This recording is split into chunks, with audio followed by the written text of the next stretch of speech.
Hi, welcome to Aussie Online Growing on Shopify.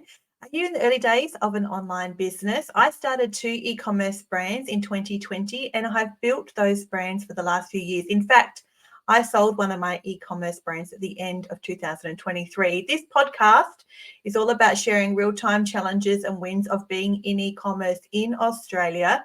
And join me from my kitchen table here. I'm in Adelaide and I share real-time tips and tricks and what's happening in my business day to day in the hopes that it's encouraging you as I cheer you on in growing in your own e-commerce journey. I personally find listening to podcasts about e-commerce massively inspirational.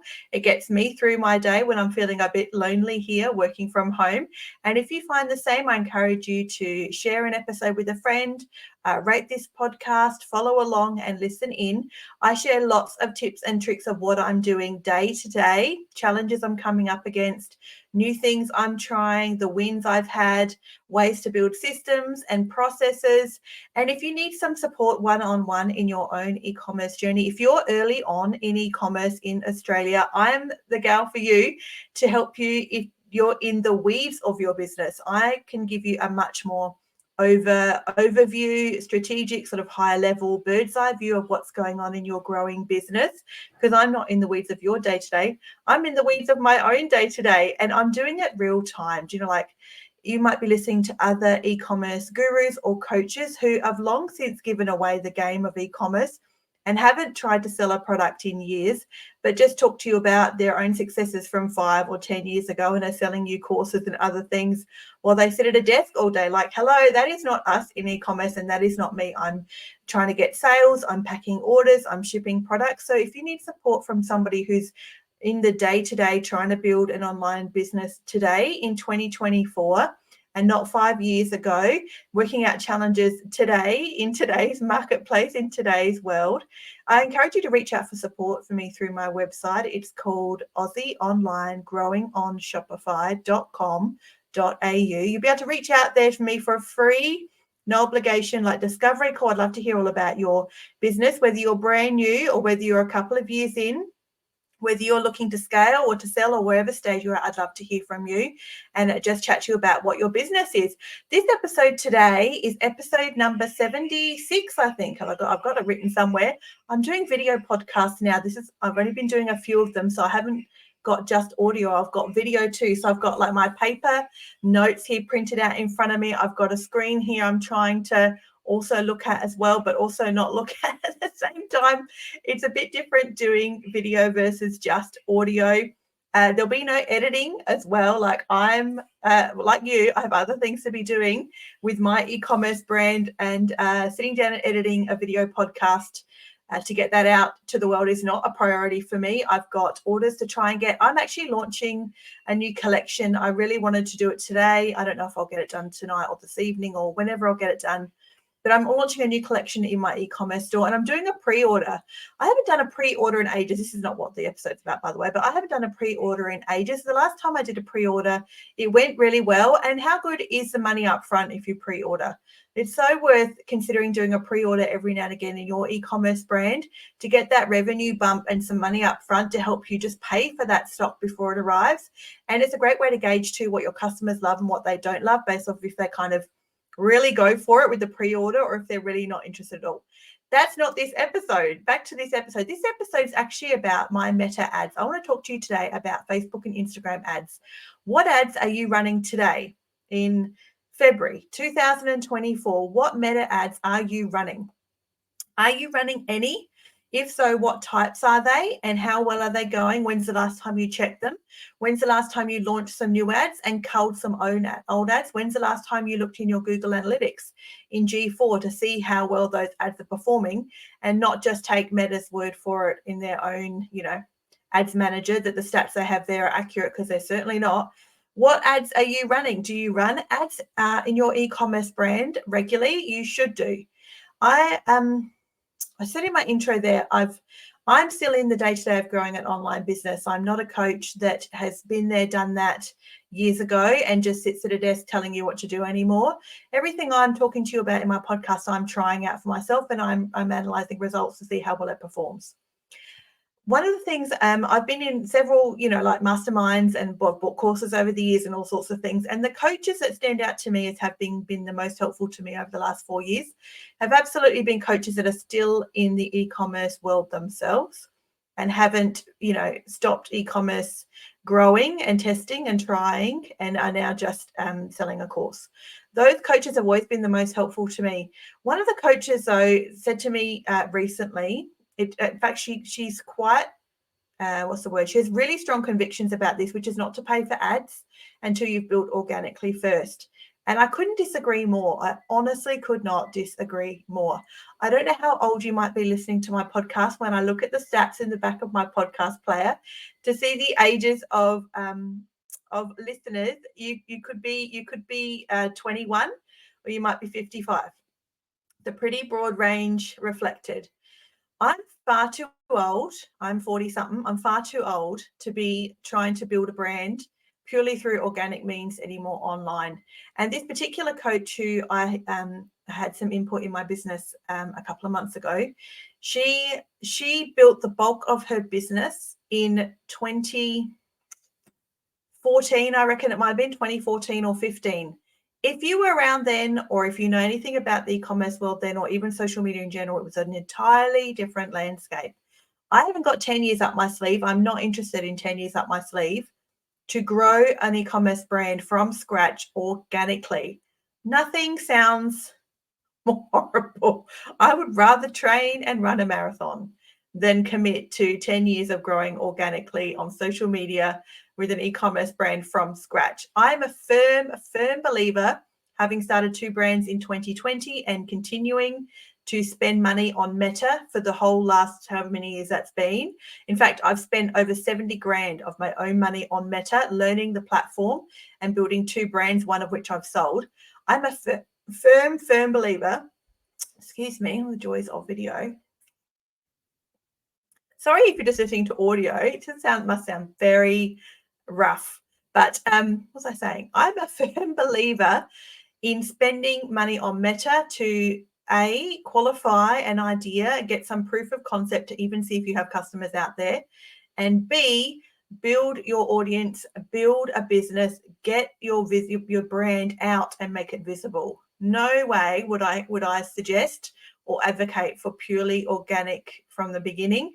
Spend the money straight up. If you're going to start a business, if you want to start a hobby, if you have a hobby you want to turn into a business, set a few dollars aside every day. Honestly, like forego 1 coffee a week and spend that on Meta to see what's out there, to get yourself some data, some stats, build an audience, encourage yourself, see some progress like quicker rather than just posting organically into like the black hole that is social media. Like spend some money, invest in your business, invest in your hobby you want to become a business, invest in your brand, invest in your own time, and use the tools out there. That's a really big intro to tell you. I just want to chat to you today about the current ads I'm running. I've sat down to do an evaluation of my ads. I do that probably I try to only do it once a week. It's really no good looking in Meta and making decisions on your stats if you're going to do it any more than, don't do it more than once a week. You really need a good week of data at a time to really sit and look at. Ideally 2 weeks. If I can leave it 2 weeks, my ads running before I sit down and muck with them, that's a sweet spot. That's way better. But 1 week at the bare minimum. So I was evaluating my ads today. I turned off several. I've started another one. I checked my Google Analytics and I did some KPI metrics. I filled out my spreadsheet I have of KPIs to see everything that happened in January. And it made me want to share with you what I'm currently running on Meta and why. So this will be just a really casual chat about the ads I currently have on Meta. I have 8 running at the moment. I'm a little budget spender. I'm not a big spender on Meta. I could not take a brand and scale it from, let me give you a figure. I couldn't take a brand from 50 grand a month in revenue to 100 or a million. I haven't got those skills. and I wouldn't know what to do. Once I get to that point in my own business, I'm going to need to go to an agency if I haven't learned that process myself along the way to really push my e-commerce brand bigger and bigger and wider. But if you're a little budget spender on Meta, or if you're considering it, then I am for you. Like, I love to spend small amounts on Meta every day and get some great data and see some sales and see my audience grow and really nurture my audience through the platform. So I nurture my audience through email and through Meta and through blogs. And my email is probably my main revenue stream when I think about it, because the last month, 70% of my revenue in January came from email. Like 70% of all my revenue in January was from email. Email marketing is not dead by any means, people. If people tell you that, they don't know how to email market.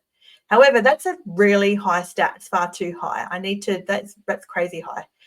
It's good. Like, it means that I'm paying for most of my revenue. Like, I'm garnishing that through email, which is not costing me anywhere near what Meta costs, but that's very high. I'm leaning heavy on my email subscribers for my revenue, and I probably need to expand that group of people. I'm always trying to expand that group of people. I grew my reach on social media. I doubled it in January from December. So that's good to know too, that social media is not dead. And I was able to double my reach on Meta in January 2024 compared to December 2023. So my reach doubled in that 1 month when I compared it, because I've implemented a different strategy for January, which is a topic for another podcast. But today, let me share with you some of the ads, all the ads I'm running and why I'm running them. So at the moment, I've got 8 ads running. Like I said, they're all very small budget ones. And I have 3 top of funnel ads running. Top of funnel, of course, like a regular marketing funnel.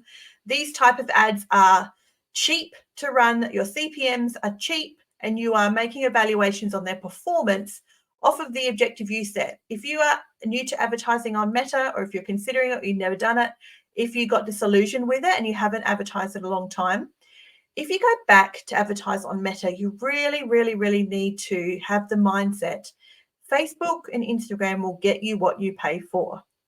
If you pay for a video views ad on Meta, don't get upset or disillusioned and turn it off because you don't see any viewed contents, any add to carts or initiate checkouts or any purchases, because you didn't ask Facebook for that. That's probably one of the biggest mistakes I see with people who get disillusioned with Facebook, is they don't see a direct return on ad spend, a ROAS, which is, it's just not a thing anymore. I mean, it's still a thing, but it is not the same as it was. In 2020, I could put an ad on Meta. Within 2 hours, I could evaluate the performance of that ad. The data was fast, and you could make really quick decisions and make real quick changes and see something do well or bomb within 24 hours. You were making decisions to continue or to cull it. It's not like that anymore. In fact, it's far better, because Meta now really rewards genuine advertisers. If you are a small brand, you're starting out in e-commerce, and you are just a small person in the middle of the e-commerce world, you're like a little ship sailing in a giant sea, Meta is for you, because Meta loves just a genuine brand. They will serve your ads to real people in Australia or the US or wherever you advertise to, who are genuine people looking for genuine products, who shop in genuine stores. So it's the best place. Like, it's never been better place to advertise than it is today, I believe, compared to when I started 4 years ago. It's been 4 years for me. Like I said, I have spent tens of thousands of dollars on the platform consistently. I have never stopped advertising on the platform. Plenty of advertisers pulled up stakes in 2021 with the giant Apple update that just screwed the whole platform over. Well, things took a long time to equalize after that, but I stayed at it. I advertised through that whole period because I wanted to make sure I understood it and made sure it worked for me, which it did. So I have 3 top of funnel ads running, and I'm evaluating their performance based off of the objective I asked Meta to get me, which is some top of funnel data. And for me, I have an engagement. I don't have an engagement ad running. I need to do that. I want to launch an engagement ad. I have a video views ad running for a through play, and I have 2 landing page view ads. Both of those are to a giveaway. So I'm a strong believer in a giveaway. I actually have an ebook, like a workbook on my website. You can purchase a PDF. The workbook is over 30 pages, including screenshots of what I actually do in my giveaway. Do you know my giveaway list in 2023 converted at 10%, which is a crazy high stat in e-commerce. So 10% of my giveaway leads converted to purchases, actually purchase things from me across the whole time frame of 2023. That workbook is on my website. You can purchase. But the moment I have 2 top of funnel ads running to a giveaway. Both of the objectives for those are landing page views. I have a video views ad running for a through play, and my results for a through play are 3 cents a through play, which I'm pretty happy with. I don't mind that.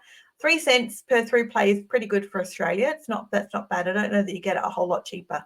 You will get it cheaper if you have never set up a video view ad before.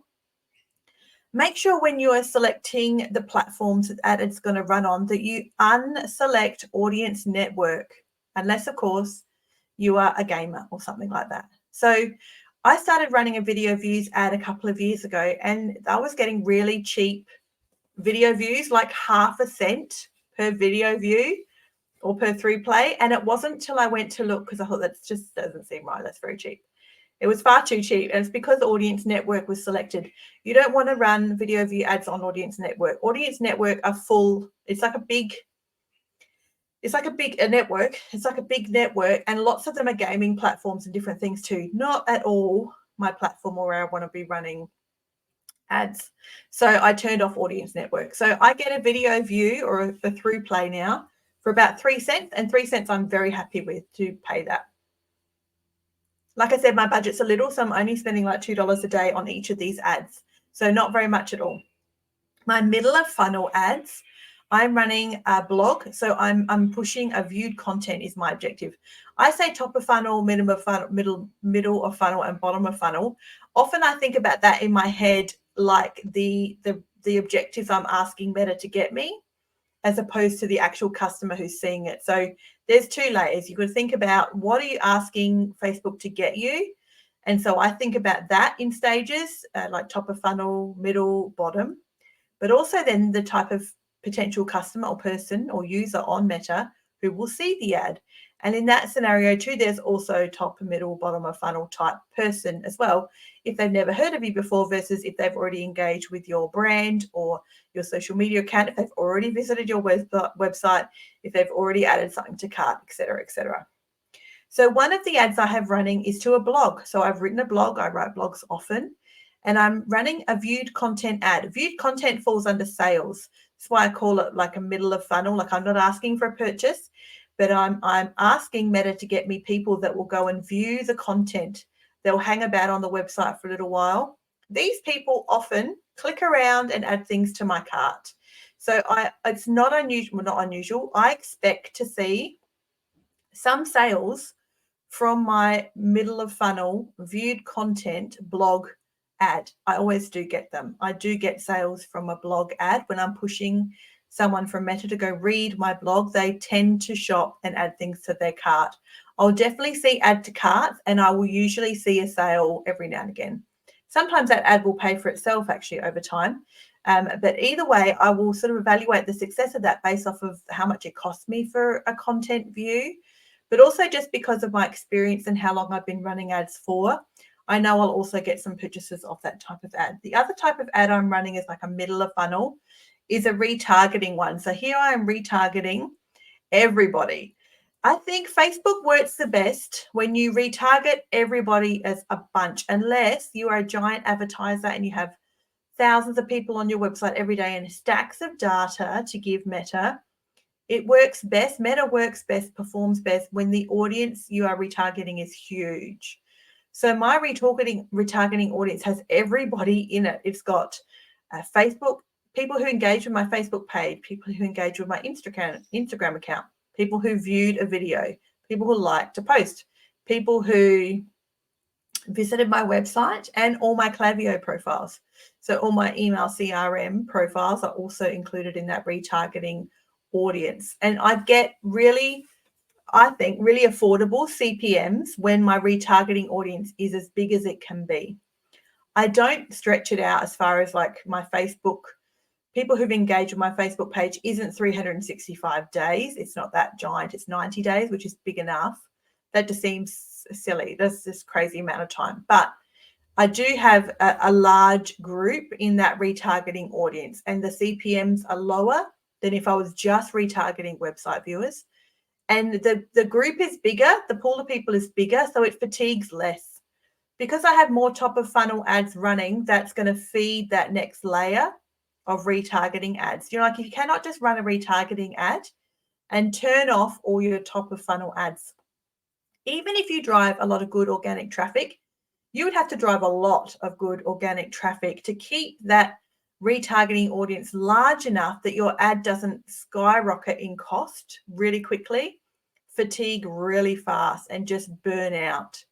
So retargeting ads are great. I believe they've worked well in the last year for me, really well if the audience is large, if I'm not trying to segment it down too small, and of course, if I'm continuing to feed that top of funnel group of people at the same time as asking Meta to do some retargeting for me. And then the next layer of ads I have running are my bottom of funnel ads. And I actually have 2 purchase conversions ads running. One is new, so I can't give any data on that. That's brand new. One is a purchase ad I've had running for a while, and one's actually an initiate checkout ad. I haven't run an initiate checkout objective ad in a really long time. So I was keen to try an initiate checkout ad just because I haven't done one in a long time, and I'm really happy with the performance. It's probably performing better than any of my other ads at the moment, and it's targeting that retargeting audience the same. So I'm asking for its conversion ad. Initiate checkout is the objective, and let's see. It looks like I'm getting an initiate checkout for $8, which I'm really happy with because my purchase conversion ad that's running, let's see, it's also retargeting the same audience for purchase conversion. I'm getting a purchase at $17. So that's pretty good. I'm really happy with that. My average order value is over 45. So those stats work for me. I'm really pleased with that. That's good. But they will continue to work if I'm continuing to fill the top of that funnel. And I've started to see one of my ads a bit too frequently. So I think it's the initiate checkout ad. So the creative on my initiate checkout, I have noticed in my own Facebook feed, I have started to see that ad too much. So I keep checking the frequency of it, but I do think that creative might be fatiguing, and I probably want to switch it out and start a new ad and put a new creative in and get rid of the one that's there, because I have been running that one since not very long. It's been running for a month. So but it's just an image. I can swap it out for another image. So it hasn't actually been running that long. But when you're looking for purchase conversions off of a retargeting audience, it can be pretty volatile. I find it can kind of go up and down, and it will fatigue quicker than if I ran it to cold audiences. So maybe I'll do a new ad. That's what I'm doing now. I'm thinking about it out loud. I'm working through my process and thinking about what strategy I want to do. I reckon I'll change the creative on that one, but I'm going to leave it running for a bit. I'll probably duplicate it. I'm not going to turn off an ad that's working. Never touch an ad that's working. And if it's getting me $7 for an initiate checkout, I'm not turning it off. But I'll keep an eye on it, and I'll keep an eye on the frequency of it. And I'll start a new ad. I'll start 2 new ads. I'll start one to the same retarget audience with a new creative. And I'll start another one with that same creative, same creative, to my cold audience, and see how I go with those and see how they perform. My prediction is the cold audience ad for initiate checkout won't fatigue as quickly. I'll get more than a month out of it, but I'm okay with that. Meta gets me a lot of my customers, a lot of my revenue, a lot of the new eyeballs to my business. It's an important part of my business. It should be an important part of your business too. If you're in e-commerce in Australia, it should be an integral part of what you do, coupled with all your organic efforts as well. But Meta is there as a platform. You should use it. Like when can you get in front of a group of people like this and select an interest that is common for your business, that is likely to have your customers in it, and be able to reach them for just a few dollars a day? It's just not possible anywhere else. You can't do that with an ad in the paper or on TV or on the radio or on a podcast or a billboard. The tools that Meta gives us in this day and age are phenomenal. And if you target your audience correctly and select the right type of interest to call out your customers from the billions of people on Meta, then it's well worth spending that money. And remember, the people too who are coming to my website for a giveaway, for a landing page, like landing page views, for my viewed content, or my initiate checkout ads, all have the opportunity to become part of my email list through my pop-up. So there's fallback positions. This group of people on Meta I'm targeting, who are seeing my videos and seeing my content, and then see those videos maybe a couple of times, or as they see a blog post, or they interact, and then they see me on Facebook Live because they liked one of my organic posts. So then my Facebook Live pops up for them. They come to my website. I'm then encouraging them to get on my email list with a pop-up or the giveaway that they have completed. All of these efforts are building who your customer base is, which is sellable. I sold a brand at the end of last year, and the customer list was a big part of that. The socials were a big part of that. That's your business. It's an asset. And advertising dollars to your business are necessary. It means you are a legit business. Don't just do the organic thing. Just don't do it. So many people talk about organic, even in this day and age. I think it's misguided. I really do. I think they either built the start of their brand predominantly, found their initial feet and success at a time when social was king and organic worked for everything, and you could have a few keywords in your blog post and get first page on Google, when you could put like an organic post on social media like 5 times a week and reach thousands of people. I think a lot of the people who push just organic built the bones of their business and the foundation way back when that was possible and reasonable. And now they're finding success like today, this day and age. So the coach who pushes organic lots, who had a bit to do with my business, she has recent businesses. So she has more recent businesses, but she has a brand now. So her recent business ventures are not from scratch. She has an audience. So for her to compare her results of trying to reach her audience now in 2024 versus when she started in 2013 as chalk and cheese. So her advice to me is useless if she is talking about growing organically and the success that she has found that I should be able to find growing organically when she has a customer base already. She has tens of thousands of customers and email addresses already. So, of course, if she launches something brand new organically, it's going to hit. It's got a better chance of doing well really quick because people know who she is. Do people know who you are? Do people know who your business is? People don't know who my business is. I'm a little business in Adelaide. They see me on social media for the first time. I haven't got a huge brand, a famous name, a big multinational company to leverage in launching something new. And if you don't either, then I'm just going to encourage you strongly. Just growing organically is a waste of time. I honestly believe it. Spend some money, push your brand out there. Even if you go and boost some posts, if you don't boost posts, that's actually a legitimate way of growing on social media and growing your business these days. When in 2021, 2022, anyone who boosted a post, it was a waste of time. The analytics were terrible, the targeting was terrible, and the platform just wasn't built really well to support those advertisers who were very brand new. I think Meta has done a much better job in the last 18 months to 2 years of helping advertisers with boosting a post, see some really great promising results. So if that's the stage you are at, go and boost a post. Find an organic post of yours that did really well and chuck a few dollars a day behind it. Or if you're in Meta and in the platform, I hope that little sort of walkthrough has been a bit helpful for you or given you some ideas. If you really need some support, you want me to go through your own ad account for you and give you my advice and some tips on what I think you should do and a bit of an audit of what you do and suggest what your first steps may be, then reach out for me at Aussie Online, growing on shopify.com.au, and reach out for me there and I'll be able to support you with that and do a bit of an audit of your existing ad account. So thanks for hanging out with me today. I hope that's a bit of an encouragement for you in your own growing an e-commerce journey. You'll find me at Aussie Online, growing on Shopify. You can listen to my podcast there on my website. You can find me on Spotify and on Apple Podcasts.